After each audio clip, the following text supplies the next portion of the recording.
नेपाल सरकार र स्विस सरकारबीच द्विपक्षीय सम्झौता भई तत्कालीन श्रम तथा रोजगार मन्त्रालयको नीतिगत नेतृत्वमा सुरक्षित आप्रवासन सामी कार्यक्रम सन् 2011मा सुरु भएको थियो।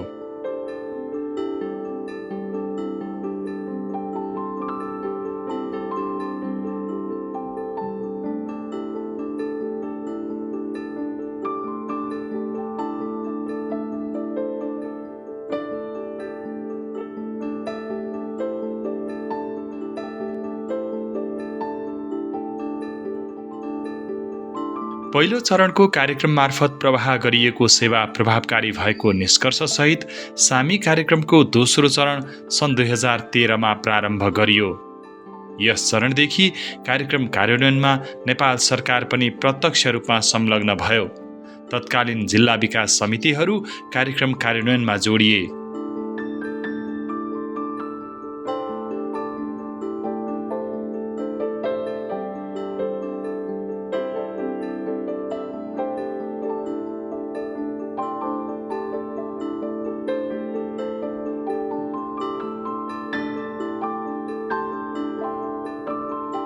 सामी कार्यक्रमको तेस्रो चरण सुरु हुँदै गर्दा मुलुकमा संघीयता कार्यान्वयनमा आइसकेको थियो। त्यसैले नागरिकसँग प्रत्यक्ष जोडिएका स्थानीय सरकारहरूले नै यो कार्यक्रम कार्यान्वयनको जिम्मेवारी लिए। तेस्रो चरणदेखि नेपाल सरकारले श्रम, रोजगार तथा सामाजिक सुरक्षा मन्त्रालय मार्फत सामी कार्यक्रममा बजेट साझेदारी सुरु गर्यो। यस बजेट साझेदारीले सामी कार्यक्रम एक परियोजनाबाट नेपाल सरकारको कार्यक्रमको रूपमा परिणत भयो।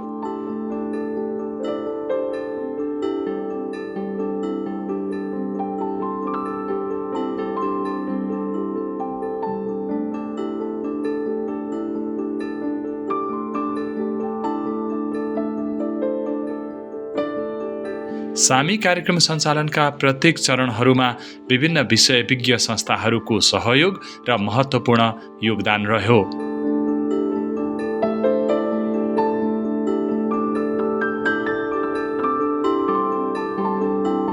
चौथो चरणमा आइपुग्दा नेपाल सरकारले यो कार्यक्रमलाई 77 वटै जिल्लाहरूमा लागू गरेको छ र यो चरणको अन्त्यसम्ममा 753 वटै पालिकाहरूमा पुग्ने लक्ष्य लिएको छ।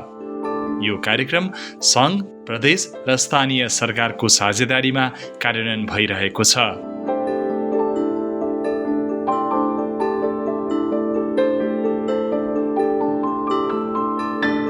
आप्रवासी स्रोत केन्द्रहरूको सञ्चालन, वित्तीय साक्षरता, वैदेशिक रोजगारीबाट फर्किएकाहरूलाई स्वयंसेवकको रूपमा परिचालन, मनोसामाजिक परामर्श लगायतका सेवाहरू स्थानीय सरकारले नै सञ्चालन गरेका छन्।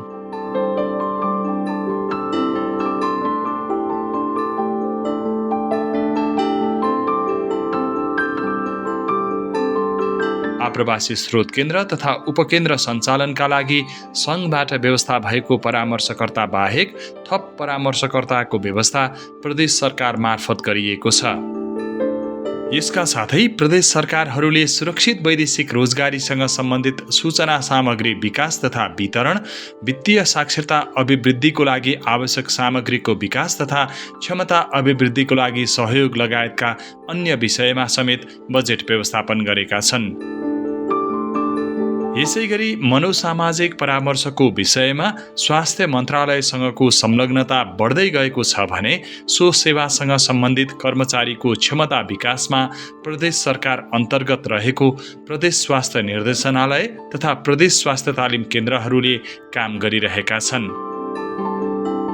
यसैगरी श्रम, रोजगार तथा आप्रवासनको क्षेत्रमा कार्यरत प्रदेश र स्थानीय तहका पदाधिकारी र कर्मचारीहरूको क्षमता विकासका लागि स्थानीय विकास प्रशिक्षण प्रतिष्ठान र प्रदेशका तालिम केन्द्रहरूसँग सहकार्य भइरहेको छ। राष्ट्रिय आप्रवासी स्रोत केन्द्रको सञ्चालन, वैदेशिक रोजगारीमा जानेहरूका लागि सिप तालिम र न्यायमा पहुँचका लागि सङ्घीय सरकार अन्तर्गतका निकायहरूले काम गरिरहेका छन्।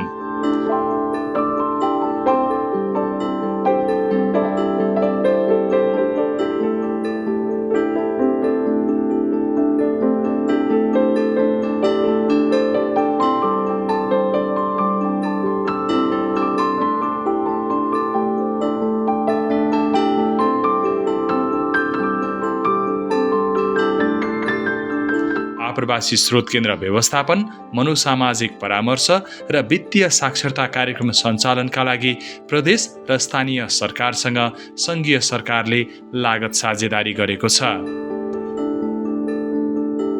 सन् 2011मा सुरु भएको सामी कार्यक्रम 3वटै तहका सरकारहरूको सहकार्यमा सशक्त रूपमा अगाडि बढेको छ। हेल्भेटास नेपालले यस कार्यक्रमको प्रभावकारी कार्यान्वयनमा चाहिने आवश्यक नीति निर्माण तथा संरचनाहरूको क्षमता विकासमा प्राविधिक सहयोग उपलब्ध गराएको छ। सन् 2028 पछि सामी कार्यक्रमलाई स्विस सरकार विकास सहयोग SDC मार्फत उपलब्ध प्राविधिक सहयोगको अन्त्य हुनेछ, तर स्थानीय, प्रदेश र सङ्घीय सरकारहरूले सुरक्षित आप्रवासन सम्बन्धी सेवा प्रवाहलाई सामी कार्यक्रम मार्फत निरन्तरता दिनेछन्। नेपाल सरकार र स्विस सरकारको लामो सहकार्यको नतिजा सामी कार्यक्रम अन्तर्गत सुरुवात भएका वैदेशिक रोजगारी सम्बन्धी सेवा प्रवाह नेपाल सरकारका विभिन्न निकाय मार्फत प्रवाह हुने गरी संस्थागत भएका छन्।